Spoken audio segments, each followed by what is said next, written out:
ఇప్పుడు మనం fifth one solve చేద్దాం. ఫిఫ్త్ వన్లో ఏమి ఇచ్చిండు, ఈ 1 - 2 and 3 are the roots of ఈ ఈక్వేషన్ ఇచ్చిండు. క్యూబ్ ఉంటుంది కాబట్టి 3 రీట్లు ఇచ్చిండు, కరెక్టే ఉంది. దెన్ ఫైండ్ ఏ అన్నాడు.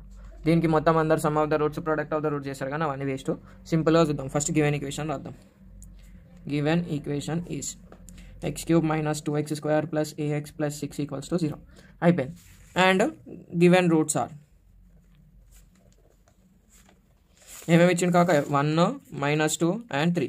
అసలు రూట్స్ అంటే మనకేం తెలుసు భయ్య అంటే ఈ వాల్యూస్ ఇలా సబ్స్టిట్యూట్ చేస్తే 0 వస్తుంది. దాని మీనింగే కదా రూటు. సో నేను ఏం చేస్తాను అంటే ఏదన్నా తీసుకొచ్చి మనకు ఆన్సర్ వచ్చేస్తుంది. సో మనకి ఈజీగా ఏంది 1 కదా. So give a condition f(1) = 0 అంటే ఇంట్లో పెట్టాలి. So 1³ - 2 × 1² + a × 1 + 6 = 0. అన్న నువ్వు f(x) డిఫైన్ చేయలేవు అంటే ఇది f(x) అనుకోవచ్చు మనం. ఇక్కడ 3 గీతలు పెట్టాలి. మనం ఏదైతే నోటేషన్ రాస్తున్నామో దానికి 3 గీతలు పెట్టాలి. 1³ ఎంత, 1³ అంటే 1 × 3 వేసి అవలగాలు అవుతారు కాకురి. 1 3 టైమ్స్ ఉంది. 1 1 1 1 1 1. సో ఎందుకు చిన్న చిన్న డీటెయిల్స్ తోటి చెప్తున్నా అంటే పేపర్లో చూసినా కదా అందుకే.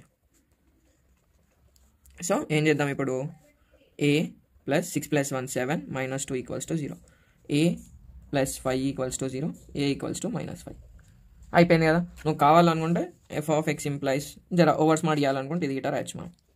ఇది మనకి ఈక్వేషన్ సరేనా. బై ఇంప్లైస్ అయితే వాడొకరు ఎగ్జామ్లో. వీడి వరకు రాసినా సరిపోతుంది మనకి, అంతే సింపుల్ ఉంటాయి.